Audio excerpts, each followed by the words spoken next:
अरे कहीं करे है छोरा, ऐसे रोते ना है। अब शगुन होवे है। मुझे समझ नहीं आ रहा है दादी साहब, मैं क्या करूं? हमारे साथ आ, इधर आ।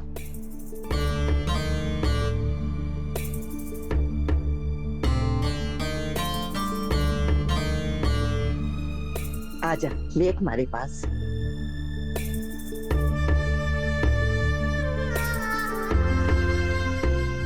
हम भाषा से इस ज्यादा दिन तक नहीं छुपा सकते दादी साहब। ज्यादा दिन ना लगेंगे छोरा, बहुत जल्द हरो प्रभात लौट के अपने घर वापस आवेगो, सही सलामत। और तब तक बहुरानी से काई कहनो है, यो हमारी जिम्मेदारी।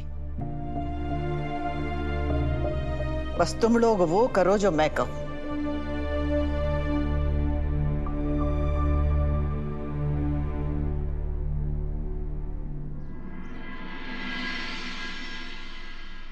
सात बजे तक सा उठ जाता है, फिर वसुधा हमारी बात करवा देगी। बस एक बार सा की आवाज सुन ले तो हमें तसल्ली मिलेगी।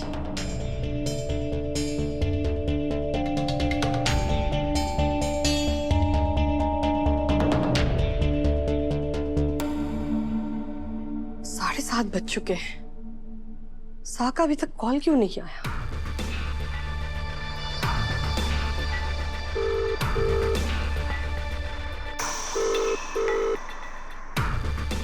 फोन भी नहीं उठा रहे। हम वसुधा को कॉल करते हैं। आपके द्वारा डायल किया गया नंबर इस समय वसुधा का भी नंबर नहीं लग रहा है। अब हम और इंतजार नहीं कर सकते। हमारा मन क्यों घबरा रहा है? हुकुम, बड़े हुकुम की गाड़ी आ गई। सा आ गए?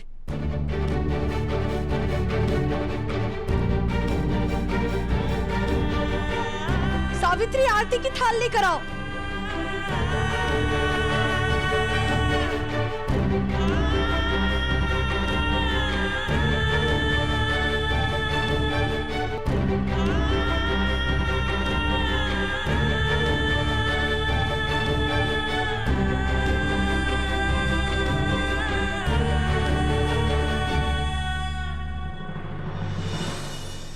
देव, वसुधा, सा तुम लोगों के साथ आए हैं ना, तो सा के बिना क्यों अंदर जा रहे हो?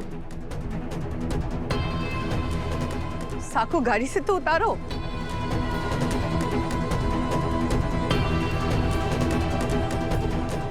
माँ साहब, पापा साहब हमारे साथ नहीं आए हैं। नहीं आए हैं मतलब? कहाँ है साथ? वो ठीक है ना देव? डोंट वरी माँ साहब, सब ठीक है। तुम इसे लेने रणकपुर गए थे। तुम इसे लेकर आए तो सा कहाँ है?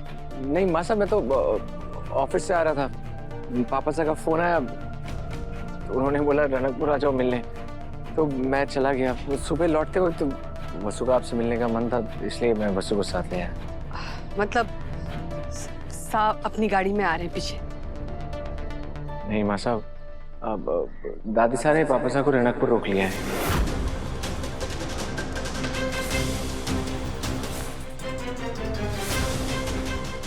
ये क्या कहानियां बना रहे हो देव?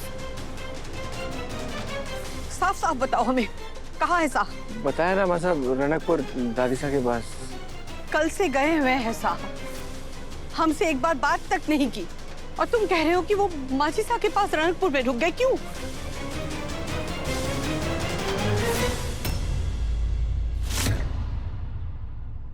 नहीं चाहिए ये, वापस रख दो इसे।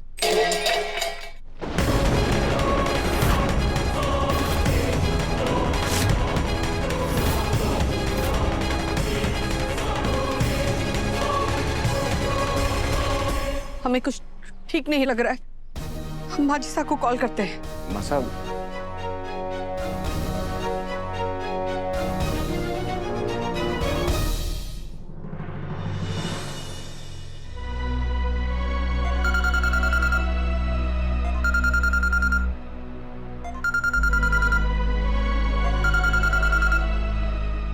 इंजड़ी को फोन। आप क्या कर रही है संतोष? आपने सा को रणकपुर में क्यों रोक लिया? हमारा बेटा हमारे से 27 साल दूर रहा। मैं कभी थारे से कुछ पूछा? उसके बारे में थारे को कभी फोन किया? अरे 27 साल की जुदाई सही है इस माने, और तू 27 घंटे भी पूरे ना हुए कि बिलबिलाने लग गई। ये कैसा मजाक कर रही है आप? हमारी सास से बात करवाइए, हमें उनसे बात करनी है। देख, मारो छोरो मारे पास वापस आ गए हो। अरे मैं तो मरने वाली थी, अब जिंदा बच गई हूँ तो अपने बेटे के साथ कुछ दिन जिंदगी के बिताना चाहूँ मैं। थारे को उससे सेवा करवानी है, उसके साथ तीर्थ जाना है। जो दूरी थारे वजह से बन गई थी ना, उसको भरना है भारे को। तो इसलिए तू बीच में घुसपैठ मत कर, और मारे को हमारे बेटे के साथ ये 2-4 पल खुशी से बिताने दे। और एक बात याद रख ले कि एक माँ को अपनी संतान पर सबसे पहले हक होवे है, और अगर थारे को ये नामंजूर है तो ठीक है, मैं फरमात ने आज ही वापस भेज दूं, लेकिन उसके बाद थारे घर परिवार की शकल तक ना देखूंगी मैं, समझ गई? संतोष, हमारे बीच के गिले शिकवे सब दूर हो गए थे, फिर किस बात का बदला ले रही हैं आप? अरे बदला ना लूं हूं मैं तो थारे को एहसास कराऊं हूं कि थारी वजह से हमारे कई सहनो पड़े हो। बाजी साहब, हम आप माँ बेटे के बीच में कभी नहीं आएंगे। हमारी बस एक विनती है, सिर्फ एक बार हमारी बात सास से करवा दीजिए, हमें उनकी आवाज सुननी है।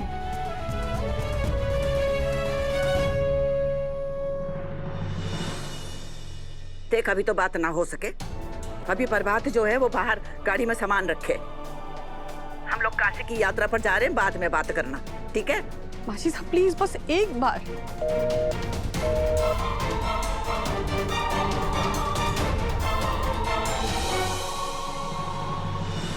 वसुधा को लेने सा रणकपुर गए, और तब से अब तक हमारी एक बार बात भी नहीं हो पाई उनसे। मतलब वसुधा की कुंडली इस घर के लिए, सा के लिए शुभ नहीं है। हम इस लड़की को कभी स्वीकार नहीं कर सकते। तुम वापस तो आ गई, पर एक बात याद रखना, हमारे लिए तुम जिस तरह से गई थी उसी तरह से वापस आई हो। हमारा और तुम्हारा कोई रिश्ता नहीं है। हमारे लिए तुम इस घर में सिर्फ एक काम करने वाली लड़की हो, बस।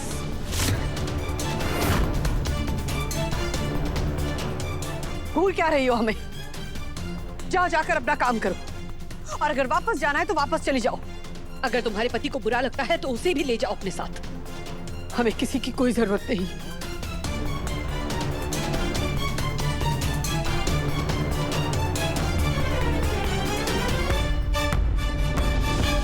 मैं आपको छोड़कर कहीं नहीं जाने वाला बस।